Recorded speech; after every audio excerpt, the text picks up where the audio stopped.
बाबा साहब को आज पूरी दुनिया में सबसे अच्छा संविधान लिखने वाला पूरी दुनिया मानती है। BN राव का नाम अभी क्यों आया? बाप बताओ, सोचो ज़रा ध्यान से। क्यों? क्योंकि बाबा साहब का ग्राफ ऐसे जा रहा है। सच्चाई यही है कि बाबा साहब के अलावा और उनके मुट्ठी भर साथियों के अलावा किसी का कोई रोल नहीं था। जो भी संविधान में अच्छी चीज़ें रखी गई हैं वो बाबा साहब और उनके मुट्ठी भर साथियों की वजह से रखी गई हैं। BN राव के नाम पे वोट मांगे। चलिए मैं ये कह रहा हूँ, BN राव के राव पे वोट, ये मोदी जी जो बाबा साहब का नाम लेते हैं, BN राव साहब का नाम क्यों नहीं ले रहे? इनका अपना कुछ नहीं है, दूसरों का। यही मैं बार बार बात कहता हूँ ना, कुछ नहीं है इनका।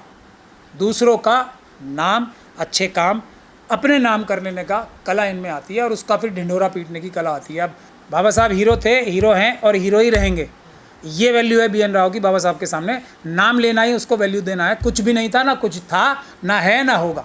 कितना भी सलाहकार, देखिए अभी कोई बड़ा व्यक्ति होता है ना, वो ऐसे लोगों को भी साथ रखता है जो वो ये जानना चाहता है कि इसके खिलाफ क्या क्या आर्ग्यूमेंट आएंगे। तो जितने पंडितों की सलाह ली थी बाबा साहब ने, वो इसलिए ली थी कि हम इसके अंदर क्या क्या जो मैं अच्छे काम कर रहा हूँ उसमें क्या क्या बुराइयाँ निकाली जाएंगी। ये किसी भी बड़े आदमी का तरीका होता है। तो ऐसे लोगों को जो अपने खिलाफ हों उनकी बात सुन के उनकी जो आर्ग्यूमेंट्स है उसको काउंटर करने के लिए किसी भी डॉक्यूमेंट में, इसलिए बाबा साहब ने कुछ 2-4 बार बात कर ली होगी। कौन है BN राव? ज़बरदस्ती, क्योंकि मनुवादी कह रहे हैं तो आप लोग भी कहो। अच्छा मसौदा बनाया उन्होंने? कोई मसौदा नहीं बनाया उन्होंने। मसौदा किसी के बाप के बस की नहीं थी, बाबा साहब के अलावा और बाबा साहब के मुट्ठी भर साथियों के अलावा। मसौदा क्या था? मसौदा ये था कि जो पढ़े लिखे उनको वोट देना चाहिए। जो बड़े बड़े देश के हमारे नेता माने जाते थे वो क्या कह रहे थे? सबको एक वोट का अधिकार नहीं दे रहे थे। किसने दिलवाया एक वोट का अधिकार?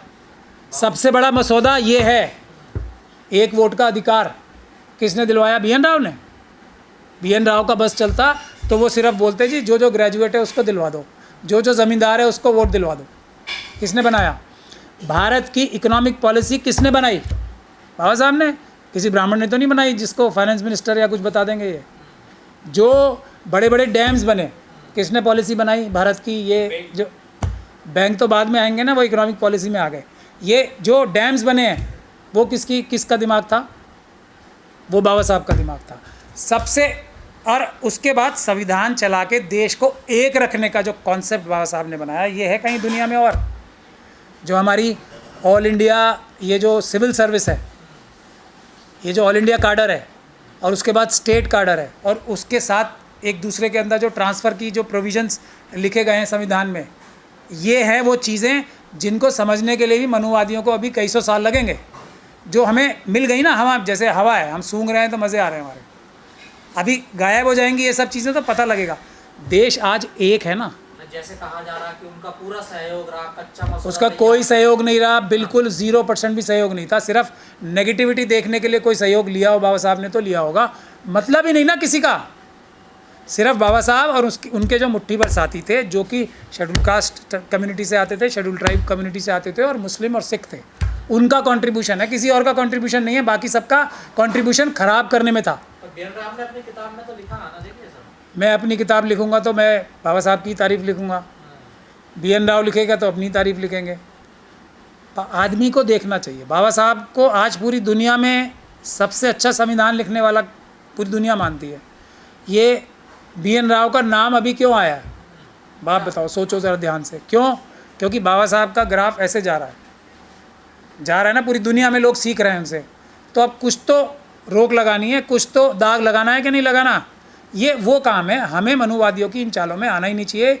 BN राव कोई डिस्कशन का माहौल या मुद्दा ही नहीं है। He was nothing, nobody. उसकी बहस नहीं कर रहे हैं। घोषित किया जाए BN राव को संविधान निर्माता, ज्ञापन सौंपे जा रहे हैं, बड़े बड़े प्रोग्राम हो रहे हैं। तो देश को आज़ादी में सबसे बड़ी जो कंट्रीब्यूशन है वो सावरकर साहब का है कि नहीं है?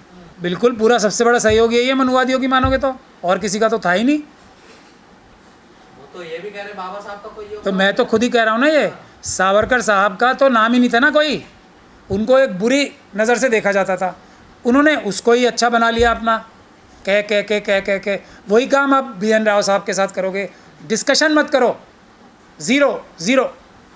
ज़ीरो, कोई बात ही नहीं। सच्चाई तो सामने आने चाहिए, तथ्य तो सच्चाई यही है कि बाबा साहब के अलावा और उनके मुट्ठी भर साथियों के अलावा किसी का कोई रोल नहीं था।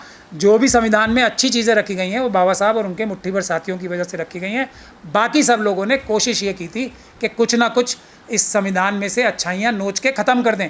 ये सच्चाई है, तथ्यात्मक रूप से सही है।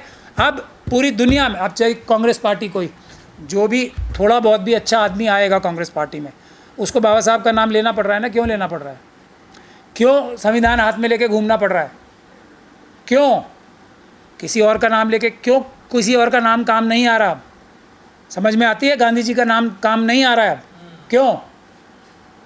क्यों? क्योंकि संविधान ही देश को एक रख रहा है। जैसे जैसे लोग संविधान पढ़ के, संविधान समझ के थोड़ा थोड़ा अपनी एम्पावरमेंट करने के लिए आगे बढ़ रहे हैं, तो सबको संविधान ही उठाना पड़ेगा। आरएसएस ने तो पहले ये संविधान जलाया था ना, वो भी तो उठा रही है आज। तो उठा, क्योंकि अब लोगों की, बहुजन समाज के लोगों को थोड़ा थोड़ा पढ़ लिख के संविधान की समझ आती जा रही है। तो अब सब लोग ये कहना के लिए मजबूर हैं कि देश में जो भी अच्छाई है वो संविधान की वजह से है।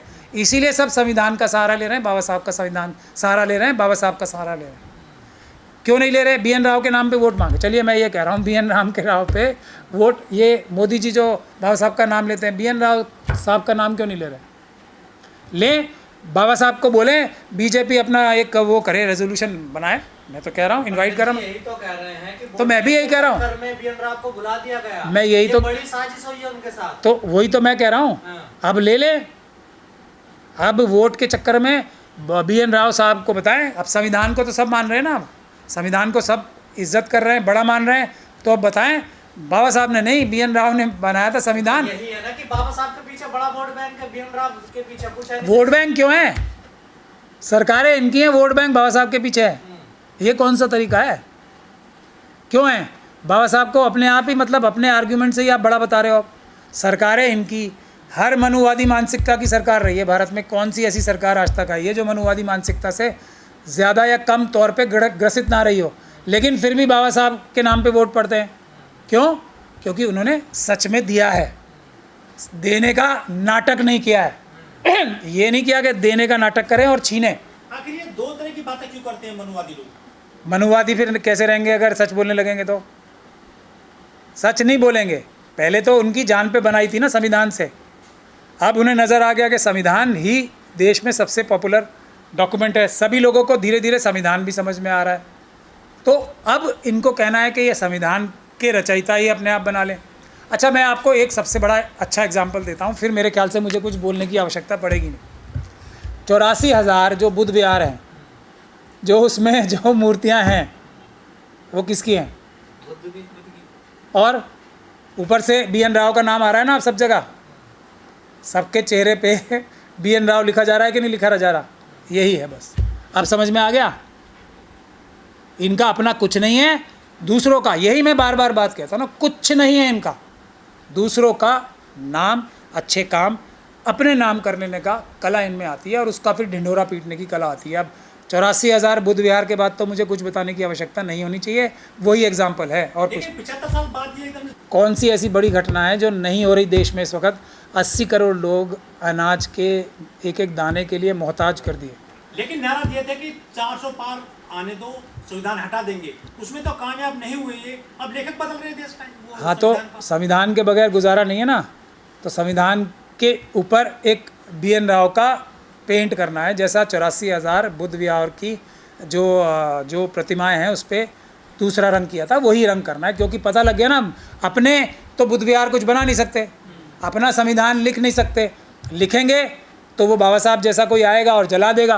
कि हम संविधान बचाएंगे, अखंड बचाएंगे, बाबा साहब को बचाएंगे, लेकिन वो लोग जो है क्यों नहीं आ रहे हैं? जब संविधान के जो लेखक बदले जा रहे हैं, वो क्यों चुप बैठे हैं इस मामले में? अगर उनको चुप करने की ताकत और समझदारी और छल कपट से उनको चुप करने की ताकत ना हो मनुवादियों में, तो सारे देश के जितने भी जो ये अत्याचार हैं, व्यभिचार हैं, वो ख़त्म ना हो जाएं।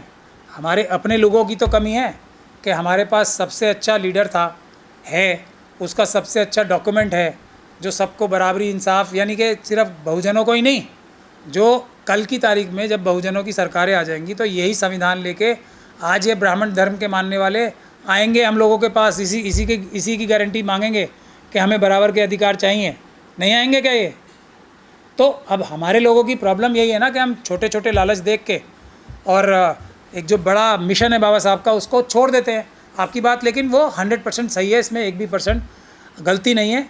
हमारे अपने लोगों की सबसे बड़ी कमी है इसमें कि आज इनकी इतनी जुर्रत हो पा रही है कि बाबा साहब का मतलब जो प्लेजरिज्म है ये हाईएस्ट फॉर्म की, कि बाबा साहब के संविधान को ही अपना बताने की चेष्टा करें।